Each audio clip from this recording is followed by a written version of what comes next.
Do you find it difficult just at work? What are the other situations where you struggle to talk to people? It's really anywhere. Okay. In my house, I'm okay. But when I'm out and around other people, I'm just always worried that they're gonna think I'm weird, or if anything I say that I'll sound dumb or crazy or something like that. So I just don't really say much. I see. Has it always been this way for you? Yeah, I mean, I remember thinking it was that way when I was in school, high school and stuff, and I just kind of walk through the halls by myself, keep my head down, stay away from other people, and try to avoid conversations. And I never answered questions in class, anything like that. Yeah, I think it's probably more along the lines of they know I'm weird or crazy and they're clearly okay with it. So I don't feel like I have to hide it as much. Okay. So I heard a couple of things there that I kind of want to pull out a little bit. So you've identified just now that crazy and weird. So you've associated this anxiety as being part of who you are. Is that it just exists. It's just who you are. Is that accurate to say?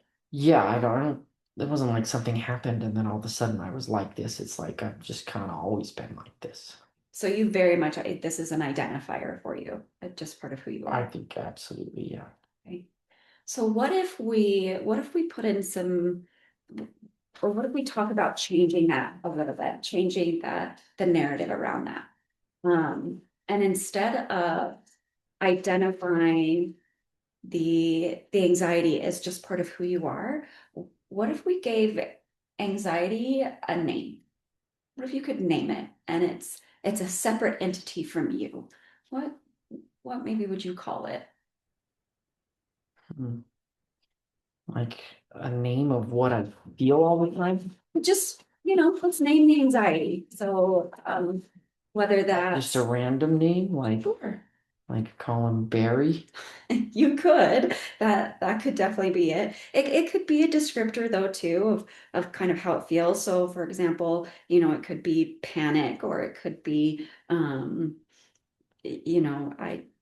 but Barry would work fine too. What would help you? What I want to do is separate this identifier, this yeah, let's give it a name. And if you want to use Barry, that sounds fine. I think that maybe identifying it as something a little more obscure might be helpful in this exercise. Well, I'm okay. After what you said, like thinking like I would probably describe it as like a bubble, maybe. Okay. And that I feel like I'm in this bubble and I I can't get out of it, or if I do get out of it, it's very dangerous. Like that's when people will notice or people will laugh at me or say something or I get fired from my job I see. or whatever it may be.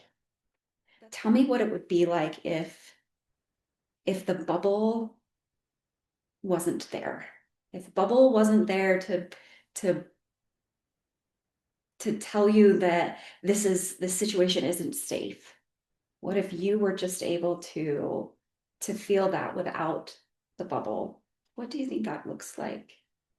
Well, I feel like I see it in everybody else. Like nobody else seems to be afraid to talk on the phone or to like cancel their cable subscription or whatever it is, but those things just get me so anxious that I can't even do them. So I would think I would be able to just do that and not be scared of it and not be like stalled or crippled or blocked or all of those things.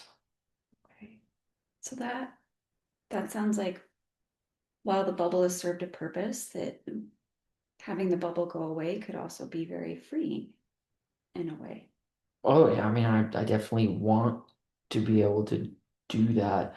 I don't like feeling like my wife has to take care of everything just because I just can't handle it. And I know that that's a lot for her. So, Yeah. Do you think it's because you can't handle it? Or could it be that the bubble has told you that you like that's not safe? It's not safe to make a phone call, you'll be judged. Yeah, I mean, it could be that too. Has there ever been a time where maybe the bubble didn't exist and you were able to have that phone conversation or to be in that social setting and you did handle it, you did do it? Well, I do a little bit better if it's somebody I know, and after a little bit of time, I get more comfortable. And so, my closer relationships, it's easy for me to kind of talk to those people. It really has more to do with people that I don't really know.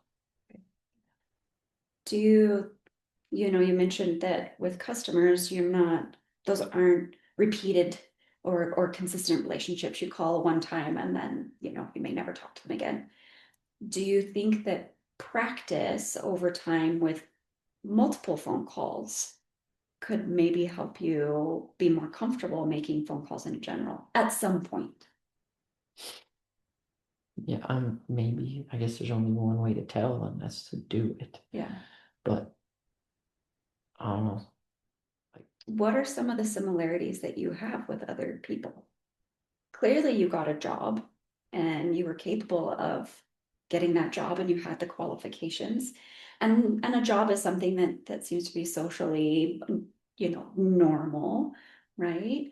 So what, and you're married, do you have children? I can't remember the yeah, way. we have 3 kids. Okay.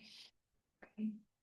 So tell me, your Well, dad. like, I'm not that way with my kids. I feel fine with them, and I can joke with them and play with them, and I certainly don't have any issues with that, and I imagine that's something that's normal for dads. Um, yeah, maybe just having a family. I mean, I'm not all alone. So I think that's a part of me that is like other people. So maybe the assumption that you're weird in every area of your life, that you're just overall weird, maybe that doesn't quite match. Well, I guess that's true. So maybe there are just situations, and like I said, with the bubble, that the bubble seems to be more dominant or have a bigger presence than in other areas of your Yeah, life. yeah, of course. And But I really would like to start working on shifting that a little bit and acknowledging that the thoughts that are coming, this I'm weird or I'm awkward, these are thoughts rather than identifiers. And they're not necessarily the makeup, or they're not at all the makeup of who you are, but just the bubble that you're having to manage. yeah, so how do I do that? Yeah, and that's what we're going to work on in here. We're going to work on changing some of those narratives, and slowly over time that, and we'll work together a little bit too. There are some exposure exercises that we can do over time, and at your pace and at the rate that you're comfortable, that will help build that stamina and that strength that you can manage the bubble. The bubble is not managing you. Well, that does sound really nice.